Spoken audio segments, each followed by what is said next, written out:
the time has come, the walrus said. The time has come for the extra part of Super Mario RPG, and in this I wanted to cover some of the extra stuff I didn't quite get to cover in the Let's Play. I just finished playing through the entire game on this channel, and if you want to check it all out, I'll have the link in the description down below. But in the meantime, let's get started.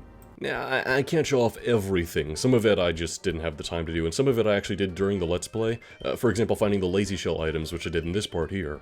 Which actually, that comes into play, because the first thing I'd like to do is one of my favorite Easter eggs in any video game. For this extra fun bit, we have to go back into Moleville, go into this house here, and talk to this guy who wants to sell us some fireworks for quite a lot of coins. I hope you grinded those up. We can then give the fireworks to this young lady right outside the area, which doesn't seem smart at all, or ethical, Mario, what the hell are you doing? But we do get a shiny stone in return, which we can bring back to Monstro Town. All the way out in Monstro Town, there was this door that was locked and we could never get into. The next door neighbor, Piranha Plant, would always say there was some weird talking going on from the next door neighbor about crystals or something. Well, the shiny stones are our ticket inside. As we head in here, Mario finds himself in this weird dark void, only to approach what can only be described as a massive Final Fantasy homage. The boss theme is straight out of Final Fantasy IV. The elemental crystal is of course a staple of that franchise, and his design is absolutely amazing. He says some weird stuff about being from another world and wanting to fight the greatest knight. I don't know, I don't really get this stuff. It's actually apparently very different from his motive and character in the Japanese version of the game. I think that's worth looking into. Regardless, this is where the lazy shell armor piece comes into play, because it makes you pretty much invulnerable to all of his attacks except his physical hits. So equip Gino with that, and Mallow or Peach already have very high special defense, so they're going to be just fine, and you've won the battle. This boss actually has more HP than Smithy, but again, just having that incredible defense item makes it an absolute joke. I didn't end up even needing Peach, because, well, we took like no damage. What is there to heal? Upon beating Kulex, we get this Quartz Amulet, which is apparently really good, but I don't know much about it. I didn't use it all that much. We still got a lot of XP. This got just about everybody level ups. Alright, moving on to the next thing. This also requires a lot of coins, but we've got to head all the way back to the Mushroom Kingdom. Here at the Mushroom Kingdom Inn, we can see this young toad here playing this handheld game, and if we give him 500 coins after talking to him enough times, he'll actually sell his little system to us, and we can play it at any point from the menu. This is just a cute little 2D shooter. You can play it at any point. You can try to beat your high score, and interestingly, the continue system works kind of like Punch-Out, where you have to mash the button to stay in, and it gets tougher and tougher the more times you get knocked out. Although I don't think there's really any point in playing this, it's just for a bit of extra fun. I kind of like it. It kind of reminds me of that extra game in the menus of Final Fantasy I. Anyway, one last major thing I wanted to show off here is the casino, the fabled, the legendary great casino. So in order to go to this casino, we first need to talk to this knife guy who's here in Booster Tower, now that we've gone back after beating Booster initially. And we can play this little game with him where he's going to juggle up a red and a yellow ball, and we have to guess which hand the yellow ball is in. It's pretty damn easy, actually. Also, we have to do it 12 times in a row. This seems kind of convoluted and random, but believe me, this is important. Also, you don't have to do a perfect streak. If you lose one time, that just kind of detracts from your total wins. You need a total of 12 wins in order to unlock this special item he gives you. Also, along the way, he gives you all these useless extra mushrooms that don't seem all that helpful at all. I don't know what the point of that is. Maybe they can go to the Mushroom Boy, but I didn't try.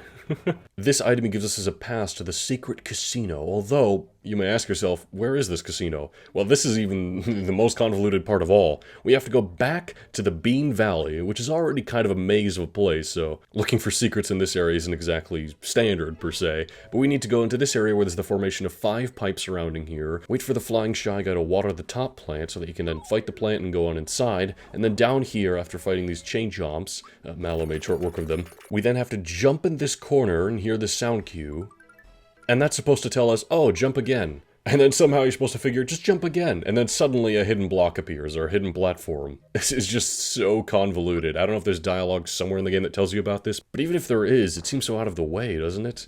Anyway, this allows us to get to the casino, and because we have the pass, we're allowed entrance. And the casino itself is actually kind of underwhelming. I mean, there's 3 things. There's a very basic slot machine, which I never won. Although if you do win, you get a frog coin, and it only costs 10 coins to try, so hey, might as well waste all your money here, right?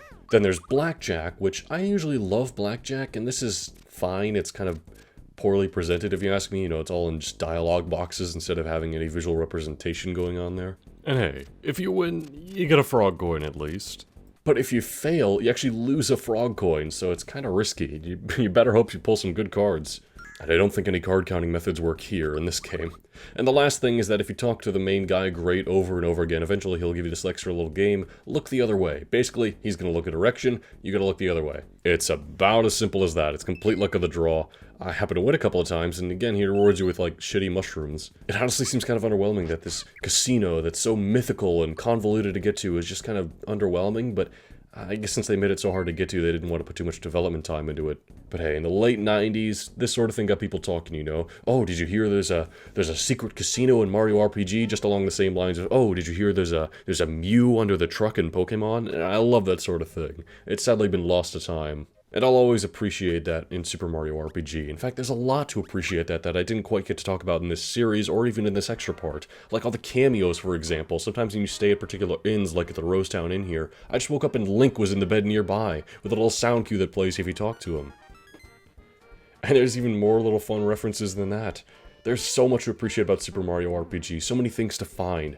I really can't recommend playing this game more. With all that out of the way, I want to pass the question to you. What are your thoughts on Super Mario RPG? Have you played it? If so, what do you think? And how'd you enjoy this series? I had a lot of fun making it.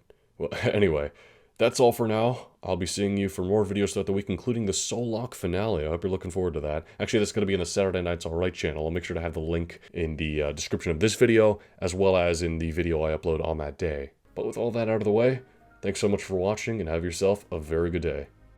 Goodbye now.